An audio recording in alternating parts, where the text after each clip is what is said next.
Our next speaker has been with Slalom for 7.5 years, but that's not her whole story. She has plenty of other stories and adventures that she's done in her life, and one of these has led to this remarkable speech.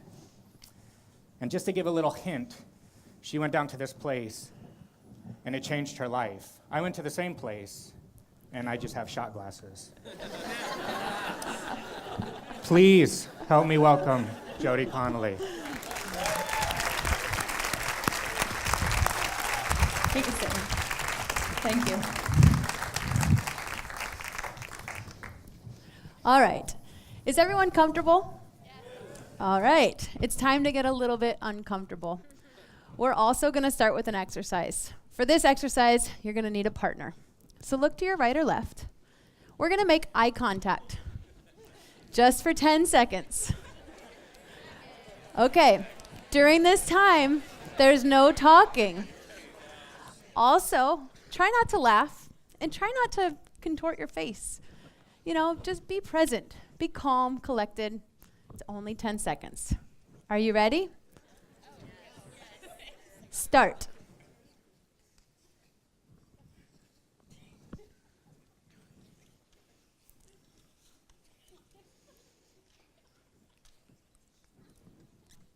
Stop.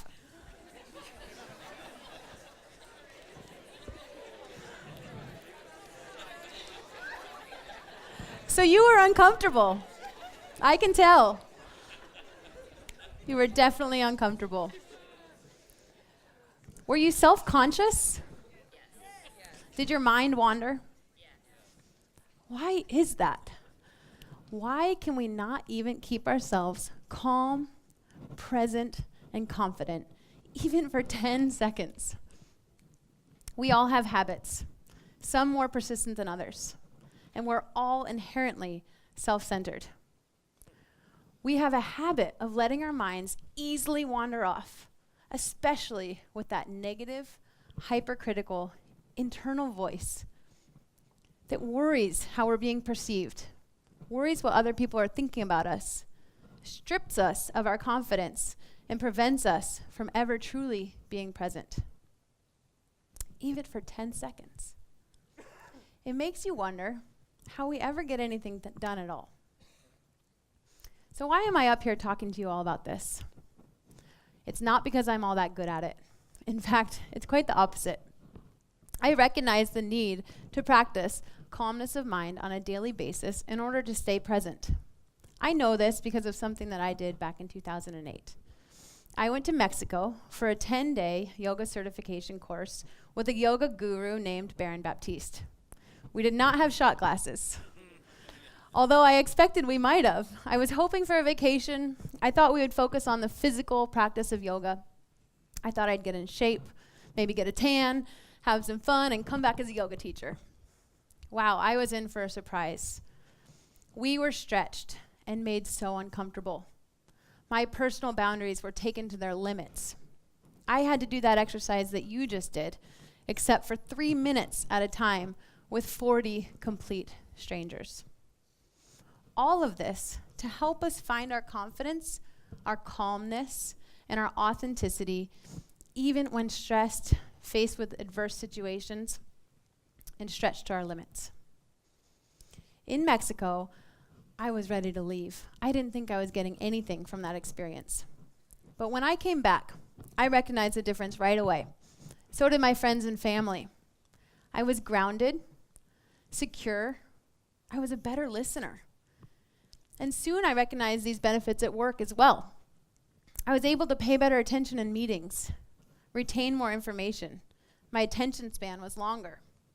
I received feedback from my clients that said I was Zen-like. I was a Zen-like presence, and that I was able to stay calm and keep my team calm when projects were going sideways. Now, those of you who know me, and I know, that I'm not always that way. I'm not always calm. I'm not always a great listener, and I'm certainly not always present. But I realized in that moment that those tools and techniques that I learned in Mexico were benefiting me far beyond the realm of yoga. And that if I kept practicing those, kept working on my presence and my calmness of mind, that the quality of my interactions would continue to improve. We all have this need. This is not a luxury. It is a necessity.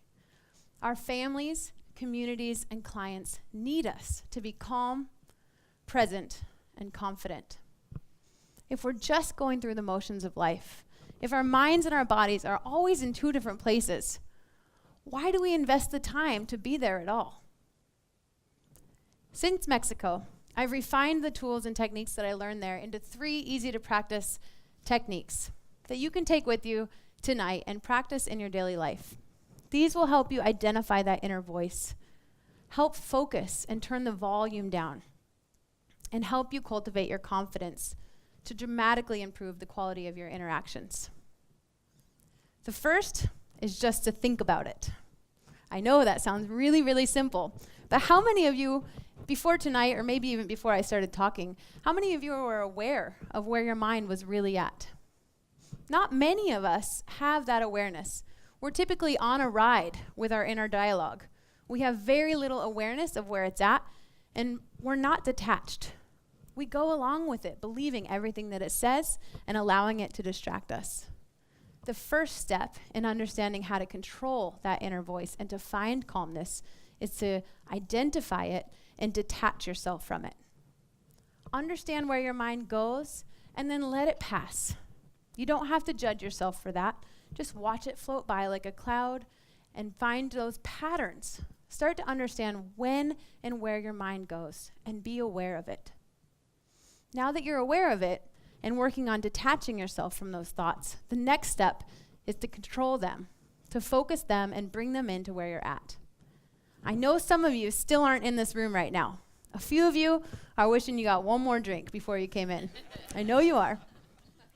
A few of you are thinking about a meeting that you had earlier today, worried about if your kids got home from work. Oh, sorry, kids got home from work. Worried if your kids got home from school, all right? And thinking about what you have to do this evening. You're not here with me. I have to ask you, if your mind's not here, why did you invest the time to come here at all? To bring your thoughts in, I use a method called the 4 walls. You want to start by bringing your thoughts into the 4 walls. Tonight here in this auditorium, and you can use this at work, in a meeting room, or at home. Bringing your thoughts in. You've identified when you've strayed, and then you bring it in, focusing just where you are at that moment. At least then, your mind and your body are in the same place. But this room still comes with a fair amount of distractions. You might be hot or cold. You might be thinking about how hungry you are. You might be identifying your neighbor's shoes and wondering, where'd you buy those? I love those shoes. Your mind still might be distracted, even if you are here in this room. So the next level of this focus is to pay attention just to the activity, event, or conversation at hand. You do this over and over and over again. Identify where your mind went, bring it inside the room, bring it onto the conversation. Your mind is a muscle and it must be exercised. We have the ability to control our thoughts and create new habits, but it does take practice. There's a piece missing. I can be calm and focused all day long and still lack the quality of my interactions. If I'm nervous, if I'm self-conscious, if I'm hypercritical of myself, you all will be able to feel that, and you're likely to feel the same way too. What we put out there is reflected right back at us, and it's our responsibility to create that safe space inside of ourselves so that others may find that safe space with us. To practice this and to remember this technique, I like to compare it to beginner's luck. Do you guys believe in beginner's luck? I do, but I don't think that it's luck.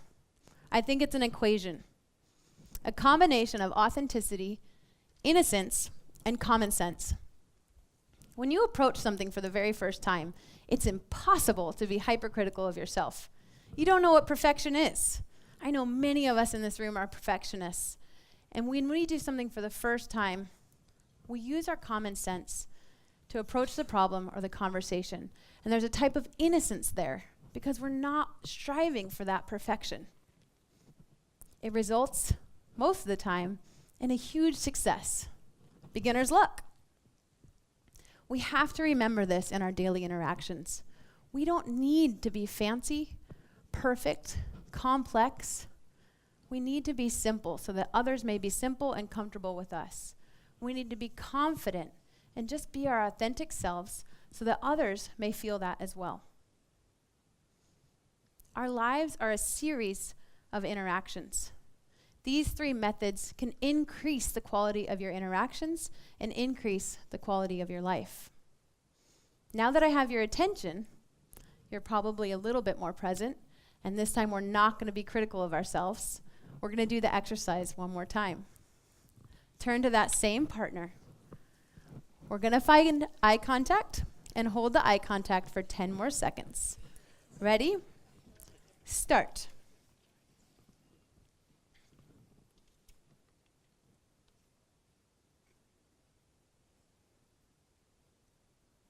Stop. Good job. I can tell already that you felt better. It felt different, right?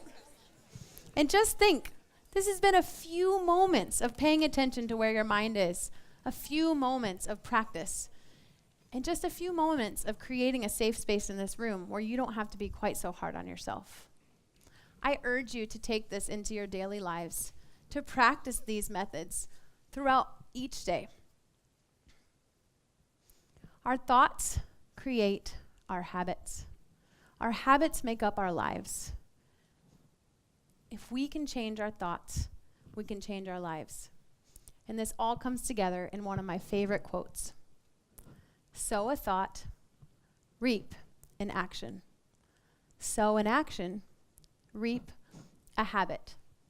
Sow a habit, reap a character. Sow a character, reap your destiny. Thank you.